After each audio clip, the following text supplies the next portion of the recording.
Michele Janela, sua pergunta para o Muricy. Bom, boa noite, Muricy. Muito bom estar falando com você. Os telespectadores estão super felizes com a sua participação aqui no Mesa Redonda. Todo mundo dizendo que o Muricy tinha que ser técnico da seleção brasileira. O carinho por você, você sabe que é imenso. E aí, o Diego Zubrick e mais vários outros telespectadores perguntam o seguinte, perguntas diretas e incômodas aqui, dizem eles, né? Quando que esse goleiro do São Paulo será devidamente substituído por um goleiro de verdade? Desculpe, aí ele fala aqui os termos que ele usou, que eu dei uma mudada, né? Mas eles estão reclamando um pouco do Thiago Volpi. Então, Muricy, na sua opinião, o Volpi tem feito, né, tem falhado algumas vezes. Aí como que deve agir o treinador? Mantém o goleiro? Vocês estão conversando com ele, dando força para ele ou incentivando novos treinamentos? Há uma perda de confiança? Como que você enxerga também essas cobranças em cima do profissional, que não é fácil, né? Mas para ele acho que vai ser bom estar o Rogério Ceni lá, porque vai poder também dar várias dicas, né? Bom, primeiro, boa noite, é um prazer falar com vocês. Os goleiros, claro que é complicado, né? Eles pegam tudo, de repente tem uma falha e aí as pessoas julgam por essa falha, né? O que eu posso dizer é que eu vejo no dia a dia, né?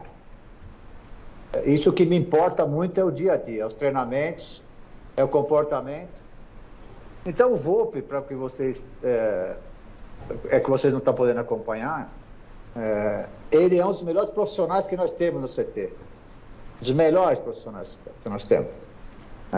Que treina demais, o cara é muito responsável e agarra muito. Hoje agarrou de novo, muito bem.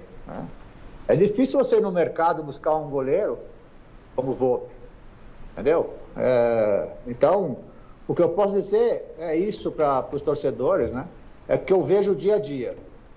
Quando eu vejo do Volpi, então eu tenho que simplesmente falar, né? Não dá. Eu não posso entrar no embalo, assim. Por quê? Porque, claro, a falha, sim, é claro que há falhas. Ele mesmo sabe tudo. Mas o cara que o cara treina, e se você for ver bem nos jogos que ele também salvou a gente, salvou muita gente, cara. Muito. Jogos complicadíssimos, né? Hoje mesmo voltou a agarrar bem, né? Então é isso, o Volpi para nós é um grande profissional. Ô Muricy, você mesmo citou que o refis do São Paulo, que era um dos mais modernos do Brasil, ficou defasado. E também disse várias vezes, e o Júlio Casares também não escondeu, que a situação financeira do São Paulo era crítica ou ainda é crítica. Eu queria que você falasse a respeito disso, projetando 2022. São Paulo terá mais dinheiro? O refis será reformado e retomará o alto nível que já teve? Bom, Flávio, quando me convidaram para mim ser coordenador de São Paulo, me falaram que a coisa não estava boa financeiramente, né? Mas quando eu cheguei, que me mostraram lá a realidade, estava péssimo financeiramente. Continua muito complicado, né? Então, isso não dá para a gente esconder, ficar escondendo as coisas. Não, tá tudo bem. Não tá tudo bem, entendeu? Então, a parte financeira é terrível. Não vou dizer que se é culpado esse ou aquele, mas o clube está em uma dificuldade enorme financeiramente, né? Então a gente precisa, tudo que falam, né? Do refis, do vestiário, disso aí, a gente sabe o que precisa fazer. Só que quando na hora que a gente vai fazer, faz um orçamento, Flávio, não tem condições, a gente não tem, né? Então nós estamos, por exemplo, agora reformando o refis, os aparelhos, né? Mas em troca de publicidade, né? Nós trouxemos o Turíbio, o Leite que está ajudando a gente, buscando os melhores aparelhos, né? Ele não vai trabalhar para São Paulo, para esclarecer, mas ele está ajudando a gente em troca de publicidade. Então é muito complicado ir trabalhar assim, é muito difícil, entendeu? Então o São Paulo precisa melhorar muito, mas o que pega, nós sabemos o que tem que fazer.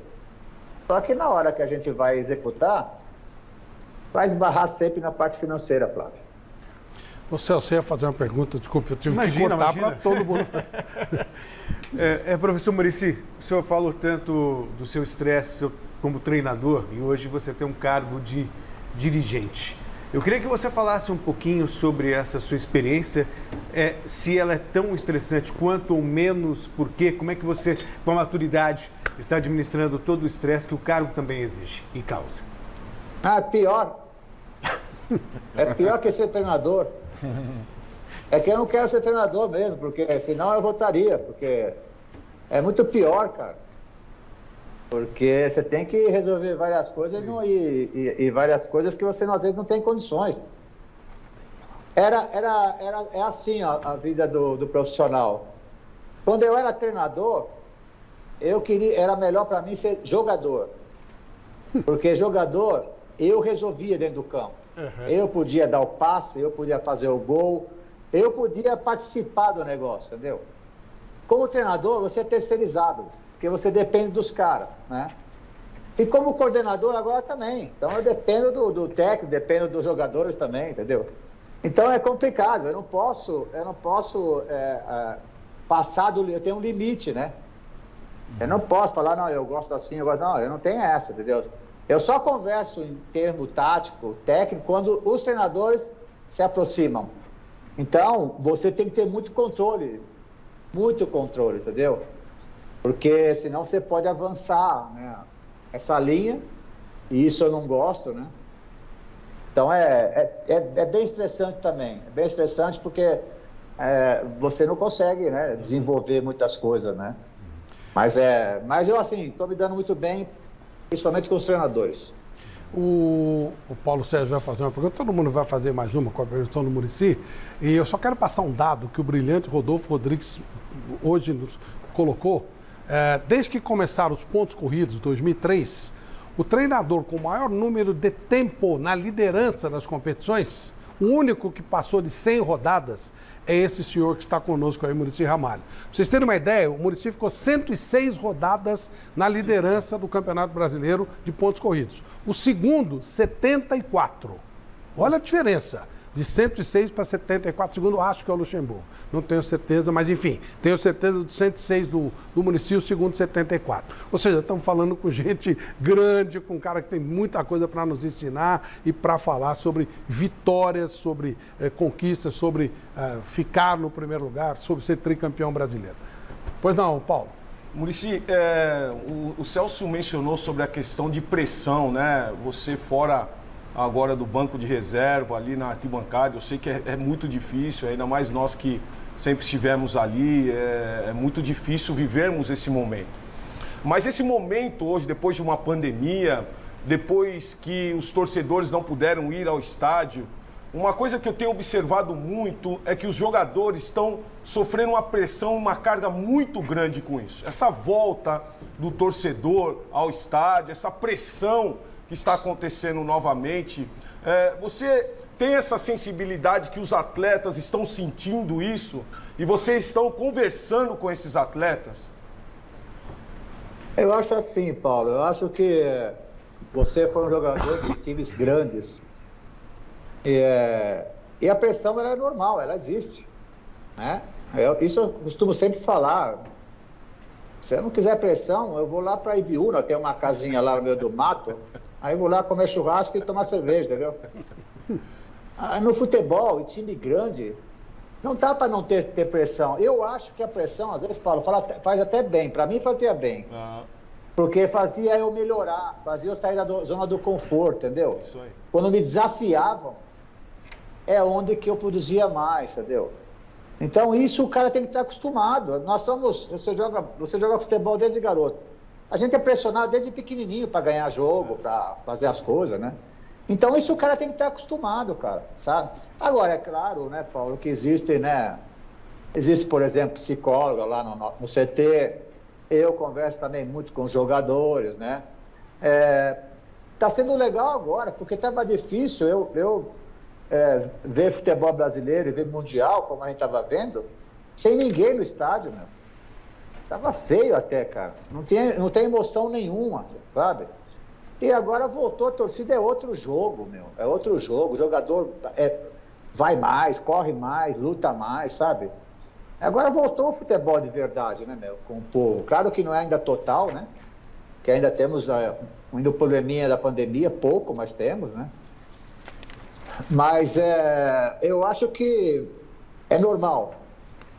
Time grande tem que ter pressão. Gotino? Eu queria ir nessa linha do Paulo Sérgio, mas, ô Muricy, não existe hoje uma pressão exagerada? Eu penso que acabou o ídolo no futebol brasileiro, porque os jogadores não têm mais tempo para se tornar um ídolo. Ele ganhou 2, 3 anos tudo, e um ano que ele vai mal, a torcida já quer a cabeça do cara. Vamos trazer aqui a torcida de São Paulo pisou na bola com o Rogério Ceni. O cara foi contratado, nem assumiu, a torcida já fez um manifesto dizendo que o cara tinha que pedir desculpas. Já criou um clima. O Abel ganhou 2 títulos no Palmeiras, os títulos não estavam programados, ele foi lá e buscou uma Copa do Brasil e uma Libertadores. A torcida pedindo a cabeça do cara outro dia. O Silvinho está recebendo os reforços agora, a torcida quer a cabeça do cara. O Renato Gaúcho, no final de semana, hostilizado pela torcida do Flamengo. O cara tá voando aí já, disputando o título. E você não acha que é uma pressão exagerada nos dias de hoje? Uma coisa muito rápida? Não sei se é rede social, se nós da imprensa temos a parcela de culpa, mas uma pressão muito grande. O cara jogou, igual você falou, o goleiro pegou tudo, falhou um jogo, 2 jogos, o pessoal já quer a cabeça, e o futebol não é assim, tira uma cabeça e põe outro jogador. Tem que ter uma história, tem que ter uma contratação. Você não acha que está tudo muito rápido, muito difícil até para trabalhar com o futebol? Claro, com certeza. Não, o que eu estava comentando da pressão, uma pressão normal do futebol, sim. né? Não essa loucura que você está falando. Isso não é pressão, isso é loucura. Loucura. Isso é uma falta de respeito, às vezes, com profissionais, né? Porque os caras trabalham muito, Gotino. Os caras, todos os dias, não tem negócio de sábado, domingo, e eles trabalham duro lá, porque a gente cobra também o trabalho dos caras, entendeu? As pessoas podem ficar tranquilas, a torcida, que nós estamos lá para cobrar mesmo, né? Agora, esse tipo de pressão que eu falei, para mim era normal, dentro da normalidade, né? Sim. Não essa loucura que você está falando, e é verdade. Aí eu concordo com você.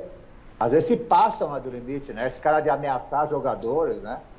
De querer bater em jogadores, né? Eu acho eu acho incrível. É só no futebol que os caras podem ir no aeroporto bater em jogador, né, cara? É uma coisa estranha, né, cara? É verdade. Isso não pode, né, cara? Isso não pode acontecer, né? Então, isso sim não é aceitável, né, Lutino? Isso eu concordo com você, né? Mas é claro que eu estava falando de impressão como profissional, entendeu? Sim. Como profissional. Se você chega num time grande, você tem que saber que ali tudo é mais. Você vai ter um melhor salário, você vai ter melhor campus para treinar, você vai ter melhor hotel, você vai ter tudo. Então você tem que dar alguma coisa em volta. Isso é pressão, mas uma pressão natural. É igual você lá na Record, pô. Você tem que dar audiência lá, cara. Eu sou um que dou audiência para você porque eu gosto lá. Então, o que acontece? Se você não der audiência lá, meus caras te tiram, Gotino, não tem jeito. Então isso a gente tem que estar acostumado no futebol, né? Essa pressão sim era aceitável, agora a outra não. A outra de ameaçar, como estão ameaçando família de jogadores, isso aí não é legal. Família do Jean Mota foi ameaçada de morte ontem, porque ele fez um pênalti, foi expulso e tal. Isso é coisa de bandido, né? Garrafa. Então, a gente sabe que o Muricy, ele está hoje dirigente do São Paulo, mas ele é muito mais que um dirigente do São Paulo, né? Ele é um São Paulino nato, é um cara identificado com o clube e, acima de tudo, é torcedor do São Paulo. Vê o que rolou nas redes sociais, o Muricy comemorando o gol contra o Corinthians. O Muricy vive intensamente o São Paulo. E com esse seu lado São Paulino, até muito mais de torcedor, de homem ligado ao São Paulo do que dirigente, eu queria que você comentasse um pouquinho sobre Daniel Alves. Não a pessoa do Daniel Alves, né? O Daniel Alves que passou pelo São Paulo. O Daniel Alves deixou o clube, tem um acerto a ser feito com a diretoria vai fazer um acerto lá com ele, o São Paulo realmente não cumpriu aquilo que devia no aspecto financeiro com o Daniel, mas o Daniel Alves, que tem um currículo fantástico como atleta, ele chega ao São Paulo e diz que vai apresentar o São Paulo ao mundo, né? No meu entendimento, demonstrando ser talvez maior que a instituição, eu tenho certeza que não é. Ele também disse que ele fez para o São Paulo, nas vésperas da saída, muito mais do que o São Paulo fez para ele. E abandonou o São Paulo, Muricy, quando o São Paulo tinha aquele confronto pela Copa Libertadores com um dos seus maiores rivais, o Palmeiras, em busca de um sonho particular que era a medalha olímpica. O Daniel Alves deixou a desejar no São Paulo, na sua opinião, Muricy? Eu acho que assim, olha, Rafa, eu acho que os dois lados falharam, entendeu? O São Paulo, quando contratou o Daniel, a verdade é que não tinha condições de ter o Daniel trabalhando no São Paulo, porque o salário dele é altíssimo, o São Paulo não tinha condição, como ficou demonstrado, né? Então, o jogador também tem razão, cara. O cara vai lá, trabalha todo dia, trabalha duro, né? Joga. Então, ele tem que receber, né? Então, acumulou muito, né, a dívida com ele, porque não pagava desde quando ele chegou, eu acho, não sei. Então, o que acontece?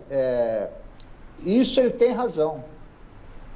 Isso não dá para tirar a razão dele, não. Agora, o que não foi legal, e acho que depois ele até reconheceu, foi depois da Olimpíada, que o São Paulo não fez, assim, nada, né, como, por exemplo, o Flamengo fez com o Pedro, de não deixar ir, brigou. A gente viu o lado dele, entendeu?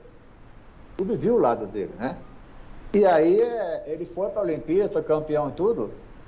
E aí as declarações não caíram bem, né? Não é só para a nossa diretoria, não. Para a torcida, cara. Porque a gente facilitou a ida dele para a Olimpíada, entendeu? A gente não criou nenhum problema, cara. Como a gente podia criar, porque ele era um jogador muito importante para nós. A gente podia bater o pé e brigar lá, tentar brigar pelo menos, né?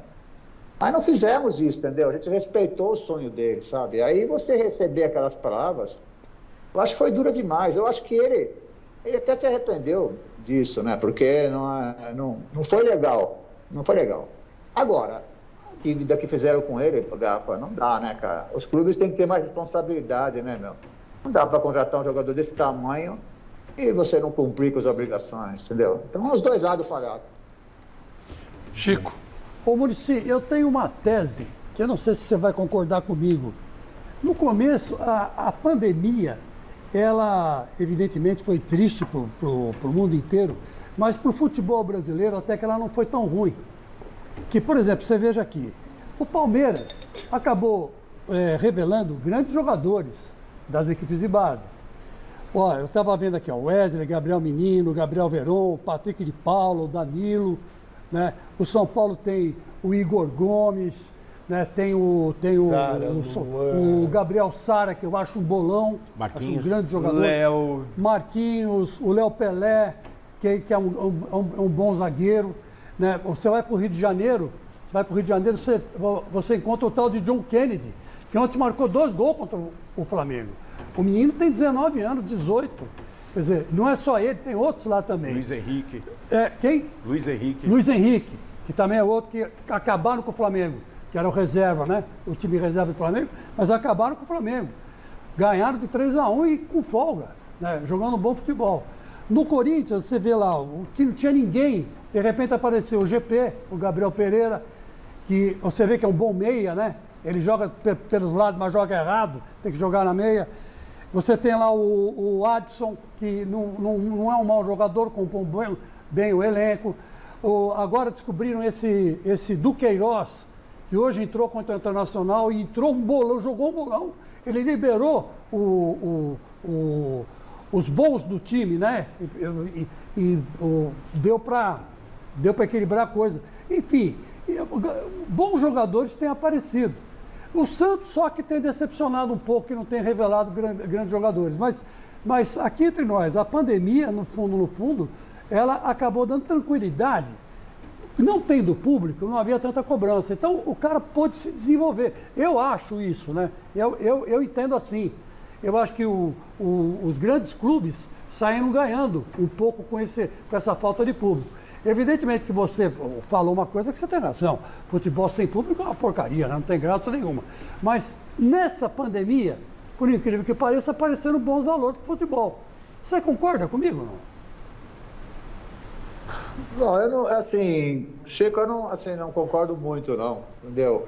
Vai me desculpar, eu acho que esses jogadores, para jogar num time como o Corinthians, por exemplo, como o São Paulo, e você falou muito bem desses jogadores que você falou que os clubes estão pondo para jogar, esses jovens, né? Porque o que está acontecendo, Chico, eu acredito, os clubes estão sendo forçados também, sabe? Pela parte financeira, isso sim é bom, né?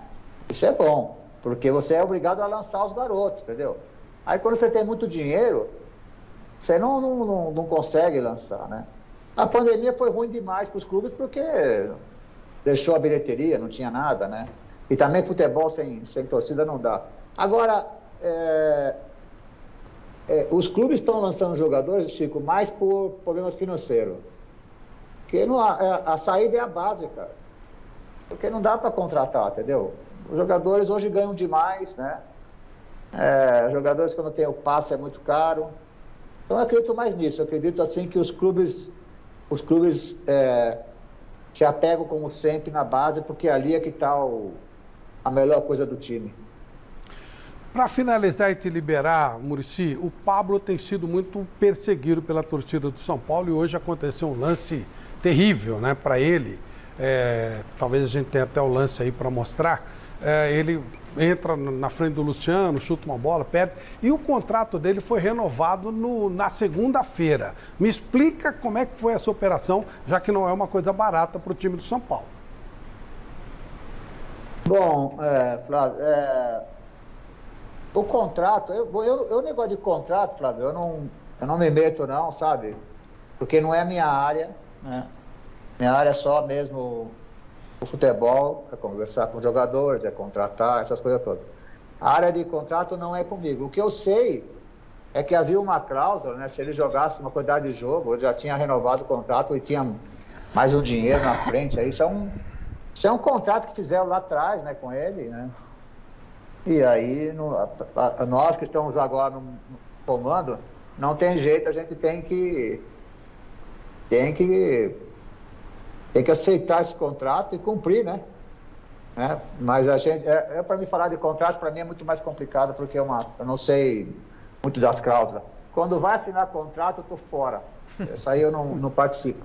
Mas eu fiquei sabendo, como você também, lá dentro, que a quantidade de jogos que queria fazer, estava na cláusula lá. Essas coisas que, não sei, esses contratos que os caras fazem hoje também, que não dá muito para entender, Flávio, mas está lá no contrato isso e a gente tem que cumprir. A última mesmo, para valer, como é que está a sua saúde? Você falou, né, não volta mais a ser treinador, que você está muito certo. Como é que você está? Você está recuperado, está legal, está com vida normal ou ainda tem que ter muito cuidado, Muricy? Eu tenho muito cuidado, Flávio, não é assim ainda. Eu tenho que cuidar um pouco, por exemplo, da minha arritmia. Outro dia eu voltei a ter uma arritmia. E a arritmia é mais por estresse mesmo, né? Que é o que tá pegando muito, né? Mas assim, em geral, tô bem, entendeu? Eu tenho lá meu dia a dia no CT, né? Claro, não participo assim muito de viagem, essas coisas todas, né? Mas assim, em geral, minha saúde tá legal. Eu faço atividade física todo dia que eu tenho que fazer, que é obrigatório, né? Mas assim, estou me controlando. Claro, quando tem jogos, São Paulo joga e é complicado mesmo. Não tem como, né, cara? De repente eu estou fazendo aquela loucura lá que puseram aquela imagem lá, que eu quando me vejo aquilo lá, falo, parece que não sou eu, né? Porque, mas acontece que está no sangue, né, cara? A gente, além de torcer, além de ser treinador, jogador de São Paulo e agora coordenador, eu sou sócio de São Paulo, cheguei em 64. Então é meu clube de coração, cara. Então não tem jeito de ficar frio quando eu vejo São Paulo jogar. Eu fico nervoso mesmo, sabe? Mas tenho que controlar isso.